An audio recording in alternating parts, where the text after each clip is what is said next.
Kamusta na kayo, mountain movers? Praise God! God is good all the time. Ang linggo ito ay paggunita sa paghihirap, kamatayan at muling pagkabuhay ng ating Panginoong Yesus mula sa kanyang pagkakapako, pagkakamatay, pagkakalibing at muling pagkabuhay mula sa kamatayan. Ito ay ating tatalakayin sa kasalukuyan at bago natin ito hanguin sa kanyang salita sa Biblia, tayo muna po ay manalangin at tumulog sa ating Amang sumasalangit upang pagkalooban niya tayo ng kaunawaan at matulungan niya tayo sa pamamagitan ng kanyang Espiritu Santo na ito ay ating maipamuhay. Tayong lahat ay dumulog sa Kanya. Ama, maraming salamat po sa paggunita ng pagkakaloob mo ng iyong bugtong na anak na si Jesus na nagdusa, namatay para sa aming lahat upang kami ay hindi na magdusa dulot ng aming kasalanan at mapahamak pa sa apoy ng impyerno sapagkat siya mismo ang namatay para sa aming lahat. Inako niya ang lahat ng aming mga kasalanan, nagdusa, namatay sa krus para sa aming lahat. Salamat po Ama at sa aming pag-aaral sa oras na ito, kaya mong ipagkatiwala po namin sa iyo ang bawat isa ng iyong mga anak. Ito po ay banal na oras sapagkat ang iyong pong salita ay aming pag-aaralan. Hango dito po sa Biblia sa unang Korinto, Kapitulo 15, magmula 1 hanggang 11. Maraming salamat po Ama. Pagpalain niyo ang inyong mga anak sa pangalan ni Jesus at sa kapangyarihan ng iyong banal na Espiritu Santo. Tayong lahat na matagumpay na mountain movers ay magsabi ng Amen! Amen and Amen! Praise God! Kamusta na kayong lahat? Magpatuloy lang tayong may katapatan sa Diyos, makinig ng kanyang salita upang tumatag ang ating pagtitiwala at pananampalataya sa Diyos at patuloy niya tayong pagkalooban ng kalakasan, pag-iingat, mga pagpapalang higit pa sa ating hinihingi mula sa Kanya at kailangan natin dito sa ating kasalukuyang buhay. Ang sabi dito sa 1 Corinthians chapter 15 verses 1 to 11, Now, brothers and sisters, I want to remind you of the gospel I preached to you, which you received and on which you have taken your stand. Nais kong ipaalala sa inyo, aking mga kapatid, ang sabi ni Apostol Pablo, na ang mabuting balitang itinuro ko sa inyo, na kung saan tayong lahat ay naninindigan, na ang mabuting balitang ito ay inyong naging kaligtasan. Na kung kayo ay mananangan sa mga salitang itinuro ko sa inyo at magpapatuloy, kayo ay mananatiling matatag at may kabuluhan ng inyong mga ginagawa sapagkat ang lahat ng ito ay may gantimpala. Sapagkat kung ano ang aking tinanggap ay ibinibigay ko sa inyo. Na ito ang pinakamahalaga, una sa lahat, na si Kristo ay namatay para sa ating mga kasalanan ayon sa banal na kasulatan. Verse 4, na siya ay inilibing at muling nabuhay matapos sa ikatatlong araw ayon sa kanyang banal na salita. At nagpakita siya kay Cephas at sa 12 mga alagad. At nagpakita din naman siya sa 500 mga kapatiran na hanggang ngayon ay nabubuhay pa at yung iba naman ay humimlay na. At siya ay nagpakita din naman kay Apostol James at sa lahat ng mga apostol na kasama niya. At siya din naman ay nagpakita sa akin, ang sabi ni Pablo. Bagamat ako ang pinaka Huli, sa lahat ng mga apostol at hindi karapat-dapat na tawaging apostol, ako ay inusig at kinutya. Ngunit sa grasya ng Diyos sa aking buhay, ako ay nananatili at naglilingkod ng may katapatan sa Diyos, bunga ng kanyang kahabagan sa aking lahat. Kaya manangan kayo sa aking mga itinuturo. So, ang unang pagkakabanggit dito sa verse 4 ay yung kamatayan ng ating Panginoong Yesus. Ang ating Panginoong Yesus ay banal, matuwid, Diyos, at siya ang lumikha ng lahat ng bagay ayon sa Colossians chapter 1 verse 16. Siya ay superior at nandun na siya bago pa lamang sa simula. Before He created everything, the stars, the moon, the sun, and all the galaxies that floating in the Milky Way, He's already there because He is the Creator. Meaning, mas dakila siya at malaki kesa sa kanyang nilalang na mga bituin na mas malalaki pa yung iba sa araw. At yung araw, yung buwan, na lumulutang lamang sa Milky Way na hindi mo kayang bilangin sa sobrang dami. And they are all uncountable.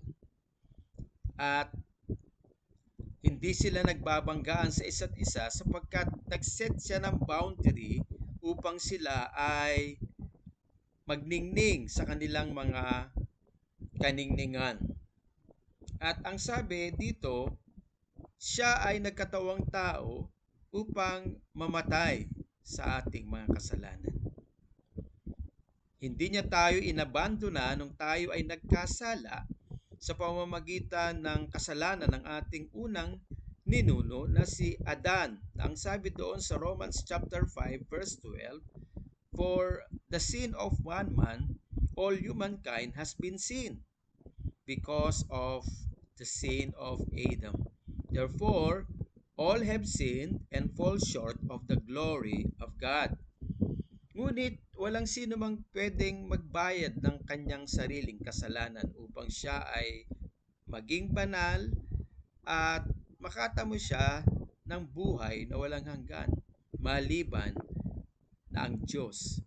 Ang Diyos na ating Panginoong Jesucristo ay nagkatawang tao at nabuhay siya ng isang tulad na alipin. Naging masunurin siya sa Ama hanggang sa kamatayan upang sa kanyang pagiging tao ay maranasan niya kung ano man yung lahat ng ating nararanasan sa kasalukuyan. Ang sabi doon sa Hebrews 14 verse 15, for we do not have a high priest that is really being not sympathized with us, for he was tempted in every way just as we are. Na kung siya ay nagutom, kung siya ay nauhaw, kung siya ay napagod, kung siya ay nalungkot, yun ang dahilan na alam niya ang lahat ng nararanasan natin sa buhay na ito. Alam niya ang ating pangangailangan, alam niya ang ating mga pinagdadaanan, sapagkat ang Diyos na si Kristo ay nagkatawang tao na tulad natin, na kung ano yung ating nararanasan ay kanyang naranasan. Kaya walang nalilingit sa kanya. Ang lahat ng ating pinagdadaanan sa buhay na ito ay alam ng ating Panginoong Jesucristo. At namatay siya para sa atin. Imbis na tayo ang mamatay dulot ng ating kasalanan, siya ang nagdusa at namatay para sa atin upang tayo na makasalanan na ang kabayaran ay kamatayan doon sa apoy ng impyerno ay hindi na mapahamak at mabulig pa sa dagat-dagatang apoy ng impyerno pagkos magkaroon ng buhay na walang hanggan. Ito ang sinasabi doon sa John chapter 3 verse 16. Gay na lamang ang pagmamahal sa iyo at sa akin ng Amang sumasalangit na may gawa ng langit at lupa. Kung kaya't ibinigay niya ang kanyang bugtong o kaisa-isang anak na si Jesus upang ang sinumang sumampalataya sa Kanya ay hindi mapahamak pagkos magkaroon ng buhay na walang hanggan. Ang kapahamakan ng kamatayan at pagdurusa dulot ng kasalanan ay inako ng ating Panginoong Yesukristo. At siya mismo ang nagdusa at napako sa krus at namatay dahil mahal niya tayo. Upang tayo na nagtitiwala sa Kanya at naglagak ng buhay ay hindi na kailanman mapahamak pagkos magkaroon ng buhay na walang hanggan. At siya ay inilibing din naman matapos na siya ay mamatay. That he was buried, that he was raised on the third day according to the scriptures. He was buried. Siya ay inilibing. Inilibing na ang ibig sabihin, inilibing ang ating lumang pagkatao na kasama ng kanyang pagkakalibing. Yung ating masamang ugali ay kasamang inilibing sa pagkakalibing ng Panginoon.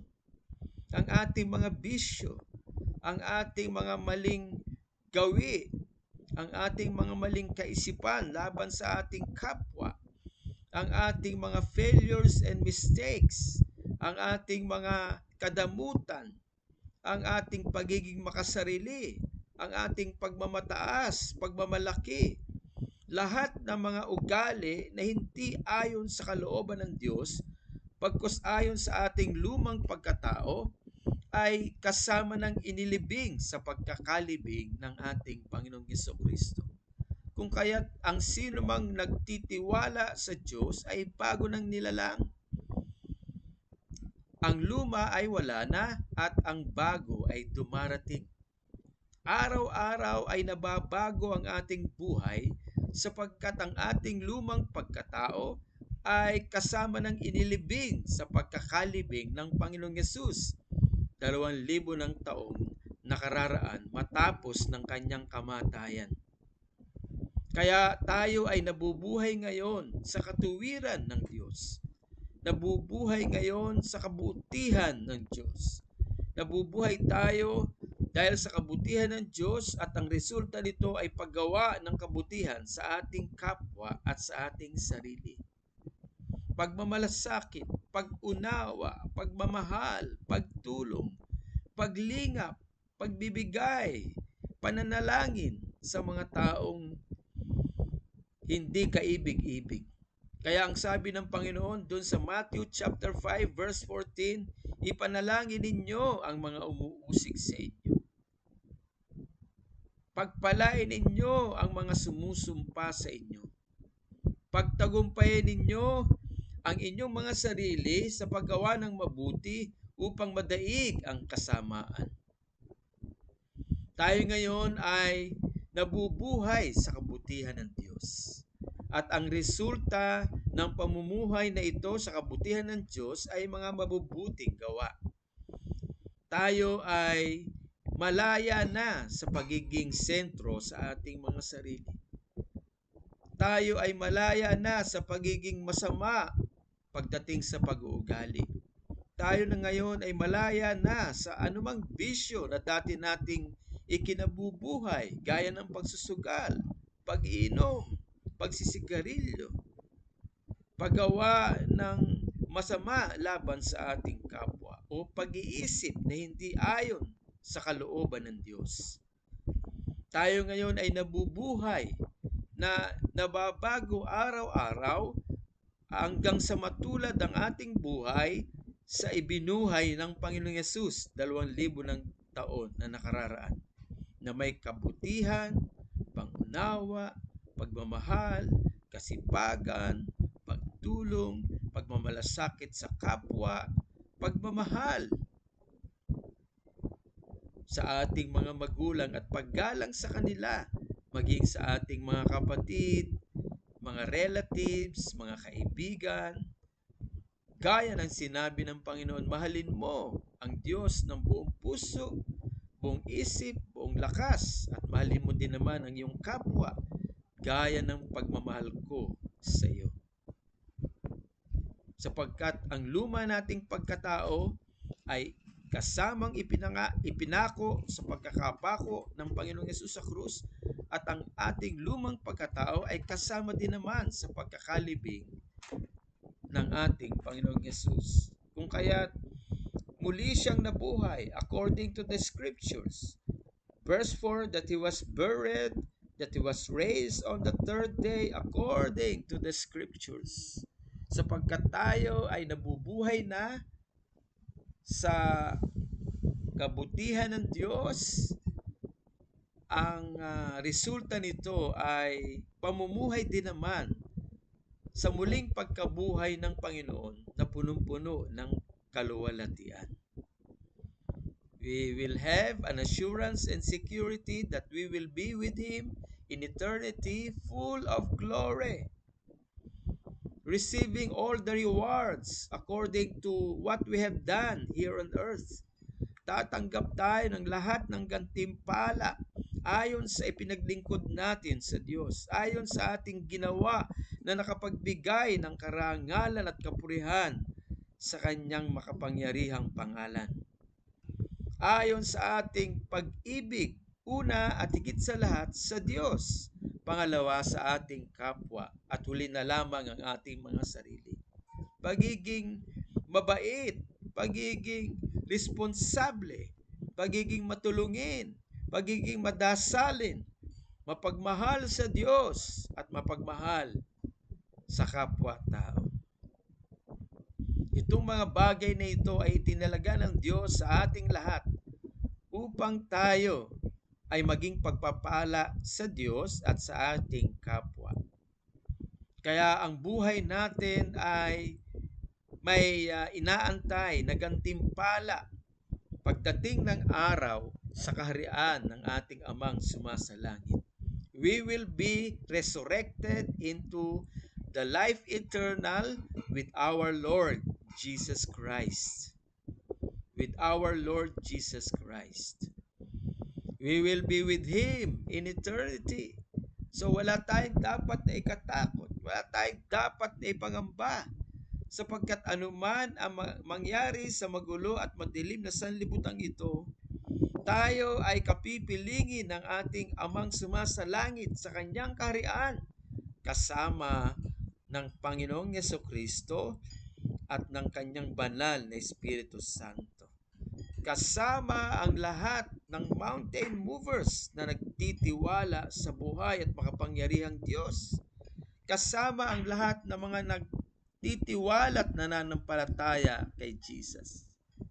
Kasama ang lahat na nagbibigay ng karangalan sa Diyos sa kung anuman ang kanilang iniisip, sinasabi, itinitingin ang kanilang mga mata at ginagawa na nakapagbibigay ng kapurihan sa pangalan ng Panginoon. Kaya ang ating buhay ay maluwalhating buhay. Kung kaya't anuman ang ating nararanasang problema sa kasalukuyan, pangangailangan, magtiyaga tayo at patuloy nating palalimin ang ating relasyon sa ating Panginoon.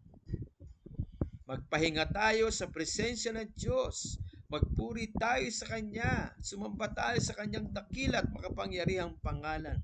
Tumawag tayo sa Kanya at magbulay-bulay tayo ng Kanyang banal at makapangyarihang salita.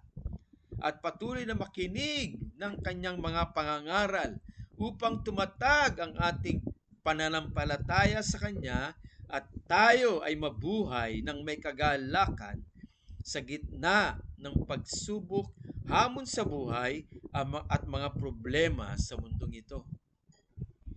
Ito ay tunay na kapahingahan. Kapahingahan na hindi natin kinakatakutan ang magiging bukas ng ating buhay. Kapahingahan na hindi natin pinangangambahan kung ano ang mangyayari sa darating na panahon. Kapahingahan sa mga pag-aalala, pag-aalinlangan, depression, sapagkat nagtitiwala tayo sa Diyos. kapahingahan mula sa anumang kabigatan ng kalooban at kawalan ng kapayapaan, sapagkat ang pag-asa natin ay nasa Diyos at ito ay pinagtitibay ng kanyang salita na ating napag-aaralan na pagbubulay-bulayan araw-araw sa ating mga buhay. At napupuno ang ating puso ng pag-asa sapagkat tumatawag tayo sa Kanya na alam natin sa bawat pagtawag natin ay may kasagutan. Bagamat hindi natin agad natatanggap ang kasagutan, pero alam natin na sa tamang panahon ng Diyos ay may katuparan ng lahat ng sagot niya, bunga ng ating pananalangin at pakikipag-usap sa Kanya. Alam ng Diyos ang perfect time kung kailan niya ipagkakalob ang sagot sa ating mga pananalangin. Ngunit, sa oras na tayo ay tumawag sa Kanya sa gitna ng ating kalungkutan, pag-aalala, kagulumihanan, kawalan ng kapayapaan sa ating puso at kagulumihanan sa ating isipan, bagamat hindi agad natin natatanggap ang kasagutan, pero nagkakaroon tayo ng pag-asa. Naaalis ang ating mga pangamba at kalituhan sa ating isipan, sapagkat ang Diyos mismo ang nagbibigay sa atin ng lakas sa ating pananalangin at pinupuno niya ng pag-asa ang ating puso na in His own perfect time, whatever we prayed for, we will receive. We will receive because God honors prayer, because God honors our faith in our prayer. He will not turn His back to answer all of those prayers. Hindi niya talilikuran ang mga pananalangin natin at pamanhik nating pananalangin sa Kanya, sapagkat ginagalang ng Diyos ang ating pagtawag sa Kanya at ito'y Kanyang pinakikinggan. At yung pananampalataya natin na siya lamang ang makatutugon sa ating mga pangangailangan, higit pa ang kanyang kasagutan in His own perfect time. Kaya huwag tayo magsasawang tumawag sa Diyos. Huwag tayo magsasawang makinig ng salita ng Diyos. Huwag tayo magsasawang lumapit sa Diyos. Ang Diyos ay makapangyarihan sa lahat at siya ang may gawa ng langit at lupa at lahat ng naririto.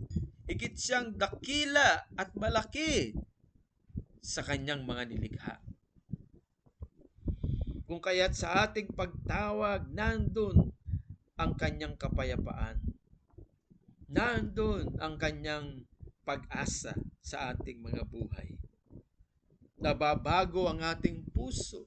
Naaalis ang pag-aalala. Nababago ang takbo ng ating isip. Naaalis ang kagulumihanan. Nababago ang ating buhay sapagkat ang Diyos ay kumikilos sa ating mga pananalangin. Binabago niya hindi lamang ang sitwasyon sa ating buhay, kung hindi tayo mismo. Pinalalalim ng Diyos ang ating ugnayan sa Kanya. Pinalalalim ng Diyos ang ating relasyon sa Kanya. Pinalalalim ng Diyos ang ating pagtitiwala at pananampalataya sa Kanya. Kung kaya't napupuno ng pagka-Diyos ng Diyos ang ating mga buhay.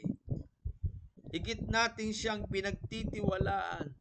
Higit natin siyang pinakikilos sa sitwasyon ng ating buhay. At alam natin na in His own perfect time, we will receive what we are praying for. Kaya ang himala, hindi yung pagsagot ng Diyos.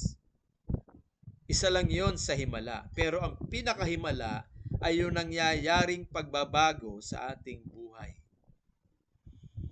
Ang pinakahimala ay nababago ang ating buhay. Natututo tayong magtiwala sa Diyos. Natututo tayong lumapit sa Diyos. Hindi man alam ng lahat ng tao sa paligid natin, Hindi man alam ng kapatid natin o ng magulang natin, pero alam lahat ng Diyos at walang nalilingid sa Kanya. Sa ganitong paraan, natututo tayong magtiwala sa Diyos sapagkat alam ng Diyos ang lahat ng bagay at alam ng Diyos kung kailan niya i-release ang perfect answer sa bawat isa sa atin. So while waiting, He has given us hope. He has given us security and assurance. And most of all, He is changing our heart. He is changing our mind. He is deepening our relationship with Him. Pinalalalim ng Diyos ang ating pagtawag sa Kanya. Pinalalalim ng Diyos ang ating pagdepende sa Kanya. Pinalalalim ng Diyos ang ating relasyon sa Kanya. At ito ang pinaka matinding himala. Natututo tayo magtiwala sa Kanya ng lubos-lubusan at hindi sa ating mga sariling kakayanan at hindi sa ating mga sariling kaunawaan, kung hindi sa Kanya at sa Kanyang mga salita. Praise God. Napakabuti ng Diyos. Minsan isang araw, ang ating Panginoong Yesus ay nagdusa para sa atin. Minsan isang araw, matapos niya magdusa, siya ay nabayubay sa krus para sa atin. At nung siya ay nakabayubay sa krus, sumisigaw siya sa sobrang hirap na kanyang nararanasan. Ang sabi niya sa kanyang pagkakapako sa krus, samantalang ang mga tao ay sumisigaw at sinasabing, gumawa ka ng himala, ngayon gawin mo ng himala ang iyong sarili. Marami kang ginawang himala, ngayon gawan mo ang sarili mo ng himala. Kinutya siya ng mga taong napagpala niya, mga pinakain niya, binusog niya, pinagaling niya, mga taong nakatanggap ng himala mula sa kanya. The same people, the same crowd, shouting, crucify Him, shouting, curse Him, shouting, you made miracles now. Do miracles. Save yourself. Ano ang namutawi sa labi ng ating Panginoong Yesus mula sa kanyang puso? Sabi niya, Ama, patawarin niyo po sila sapagkat hindi po nila nalalaman ang kanilang mga ginagawa. Binigyan niya ng dahilan ang tao na mapatawad ng amang sumasalangit na may gawa ng langit at lupa. Dahil lang ano? Dahil lang mapatawad sila sa kanilang mga kasalanan sapagkat hindi nga nila alam ang kanilang mga ginagawa. Jesus has given the people the reason to be forgiven by His loving Father. Because Jesus said, for they know not what they are doing. Napakabuti ng ating Panginoong Yesus. May dahilan ang Ama para patawarin tayong mga makasalanan. Sapagkat ang sabi ni Jesus na namagitan sa Ama at sa mga tao na makasalanan, sa Ama na punong-puno ng kabanalan, Ama, patawarin mo po sila.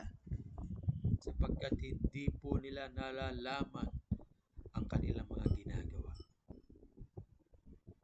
Kung kaya't napatawad ng Ama dahil sa kanyang bugtong na anak na si Jesus, na tumanggap ng 39 na latay sa kanyang katawan, kinoronahan ng tinik na korona, nilatigo,